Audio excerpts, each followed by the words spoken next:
ఆదికాండము 10వ అధ్యాయం. ఇది నోవాహు కుమారుడగు షేము, హాము, యాపేతు అను వారి వంశావళి. జలప్రవాహము తర్వాత వారికి కుమారులు పుట్టిరి.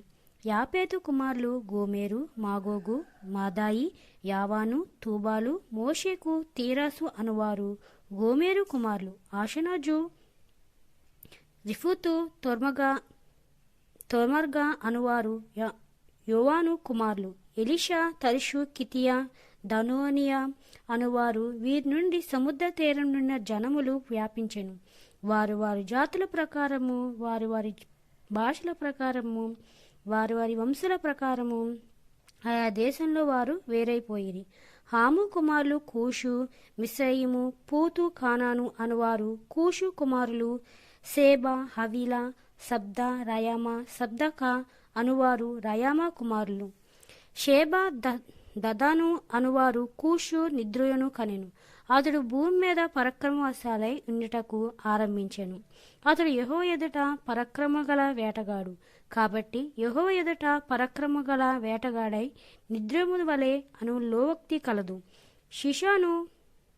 షీనారు దేశంలోని బాబేలు, ఎరేకు, అగాదు, కల్నే అను పట్టణములు అతని రాజ్యమును మొదలు ఆ దేశం నుండి ఆషురకు బయలుదేరి వెళ్ళి నీవేవను, రహబోతీరు, కలహను, నేనేవెకును, కలహకును మధ్యనున్న రాసేను కట్టించెను. ఇదే ఆ మహాపట్నము.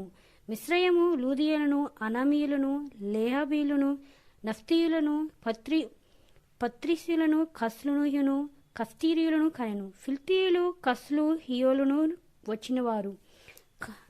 కానాను తన ప్రథమ కుమారుడు సీదోను, హేతేను, యెబూసీయులను, అమోరీయులను, గల్గిషీయులను, హవీలను, అర్కీయులను, సీనీయులను, అర్వదీయులను, సెమిరీయులను, హమతీయులను కనెను. తరువాత కానానీయుల వంశాలు వ్యాపించెను. కానానీయుల సరిహద్దు సిదో నుండి గెరారుకు వెళ్ళు మార్గంలో గాజా వరకు, సొదొమ గొమొర్రా, ఆద్మా, సేబోనులకు వెళ్ళు మార్గంలో లాషా వరకు ఉన్నది. వీరు తమ తమ వంశాల ప్రకారము, తమ తమ భాషల ప్రకారము దేశమంతటియు జాతుల బట్టి హాము కుమారులు. మరియు ఎబెరు యొక్క కుమారునికి పితరుడును పెద్దవాడైన షెతెర్ సహోదరుకు షేమెకు కూడా సంతానం పుట్టెను. షేము కుమారులు ఏలాము, అషూరు, అర్పక్షదులు, ఆరామను ఆరాము కుమారులు ఊజు, హూలు, గేతేరు, మాషానువారు. అర్పక్షదు షేలెహును కనెను. షేలెహు ఎబెరును కనెను. ఎబెరును ఇద్దరు కుమారులు పుట్టిరి. వారిలో ఒకని పేరు పెలెగు. ఏలయనగా అతని దినముల్లో భూమి దేశములుగా విభజింపబడి అతని సహోదరి పేరు యొక్తాను ఆలోచనను, షేలెము, అస్మరాపేతును, యోరాహును, హదోరును, బూజాలను, దిగ్లను, ఓబాలను, అబియేలును, షేబాను, ఓఫీరును, హఫీలాను, యోబాలు కనెను. వీరందరూ యొక్తాను కుమారులు. షేషా నుండి సపారాకు వెళ్ళు మార్గంలోను తూర్పు కొండల వారి స్థలము. వీరు తమ తమ వంశల ప్రకారము, తమ తమ భాషల ప్రకారము, తమ తమ దేశాల మూలం బట్టి, తమకు జాతుల బట్టి షేము కుమారులు. వారి వారి జనముల్లో వారి వారి సంతల ప్రకారము నోవాహు కుమారుల వంశములు ఇదే. జలప్రవాహం గతించిన తర్వాత వారిలో నుండి జనులు భూమి మీద వ్యాపించెను. ఆదికాండము 10వ అధ్యాయం అంతా కాడ నోవాహు కుమారులు షేము, హాము, యాపేతు వంశవళి వీళ్ళందరూ కాడ వాళ్ళ వాళ్ళ వంశములు, వాళ్ళ వాళ్ళ వంశవల్లులు వాళ్ళన్నీ కాడ పేర్లు ఉంటాయండి. వాళ్ళు ఎవరినైనా కన్నారు, వాళ్ళు ఎవరుగా విడిపోయారు అన్నది ఇందులో మనకి వివరిస్తామంట 10వ అధ్యాయంలోను.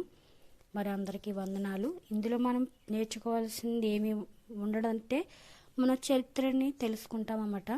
చరిత్రని ఏంటంటే ఎవరెవరి వంశావళి అన్నది మనకి ఎక్కువ క్విజ్ చేస్తారు కదా, క్విజ్ కోసము పరీక్షలు రాయడం కోసం వెళ్తారు చూసారా, అలాంటి వాళ్ళకి బాగా ఉపయోగపడుతుంది.